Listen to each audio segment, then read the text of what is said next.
नमस्कार मित्रों, red over green के नए संस्करण के साथ मैं आपका होस्ट कर्नल उत्कर्ष राठौर। मित्रों, आज इजराइल चलते हैं। वहां हो रहे इजराइल हमास युद्ध की कवरेज के लिए नहीं, बल्कि एक पॉलिटिकल रीजन है जिसके लिए मैं आपको ले जाता हूं। मित्रों, आजकल पूरे यूरोप में, मिडिल ईस्ट में, अमेरिका में राजधानियों में बड़ी बड़ी रैलियां निकल रही हैं। हजारों लाखों लोग फिलिस्तीन के समर्थन में जुट रहे हैं और वहां पर एक नारा खूब जोर पकड़ रहा है। उसको कहते हैं मिनल लहरी इलल बहरी, from the river to the sea. मिनल लहरी इलल बहरी तताकुनो फलस्तीन, from the river to the sea Palestine will be free.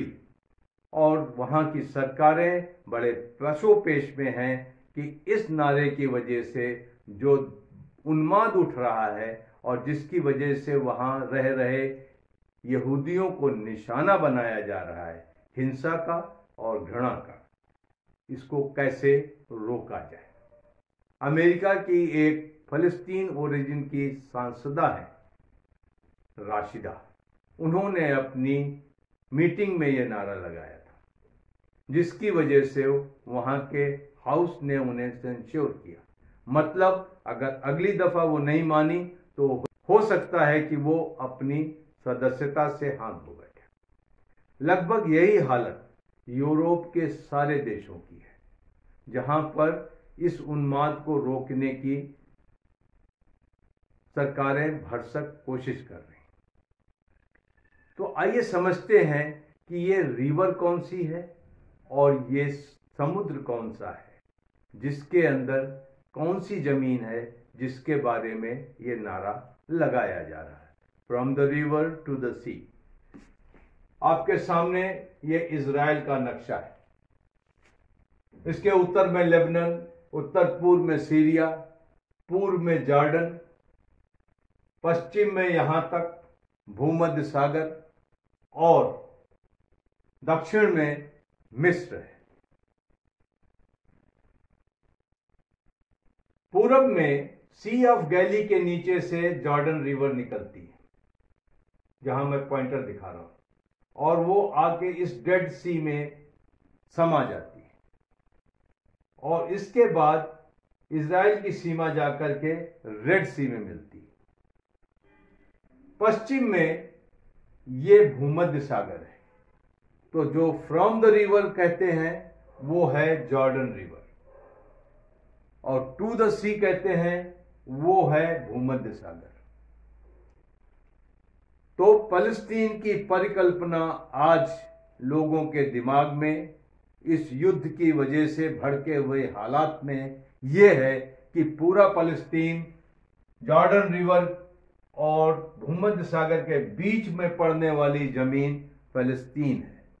और ये परिकल्पना इजराइल के अस्तित्व को नकारती है, और ये परिकल्पना ओस्लो अकॉर्ड को भी नकारती है, कैंप डेविड अकॉर्ड को भी नकारती है, जिस अकॉर्ड पर पीएलओ और इजराइल ने साइन किए थे टू नेशन फार्मूले पर।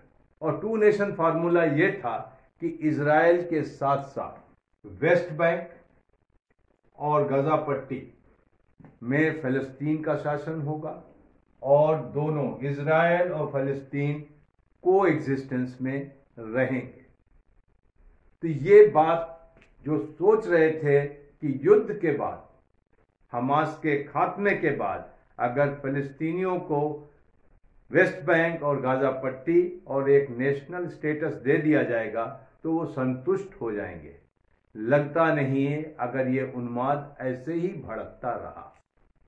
दूसरी बात, 1948 में कोई 7 लाख फलस्तीनी यहां से बेघर हुए और फिर ये वापस नहीं आए, जिसकी वजह से उनकी तीसरी पीढ़ी आज भी इजराइल के चारों तरफ कोई 14 बड़े रिफ्यूजी कैंपों में रह रही है।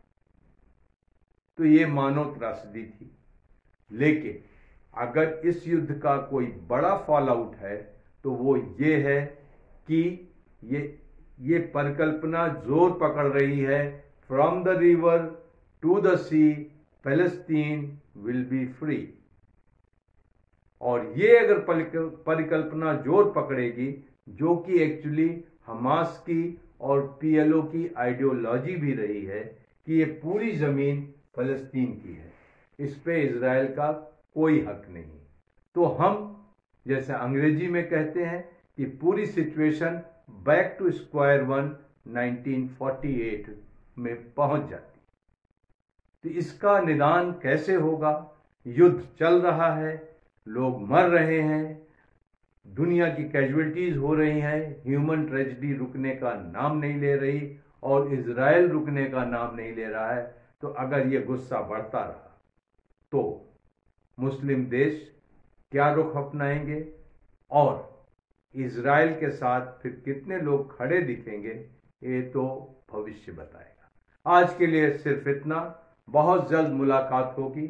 जय हिंद। आप सभी को दीपावली की हार्दिक शुभकामनाएं।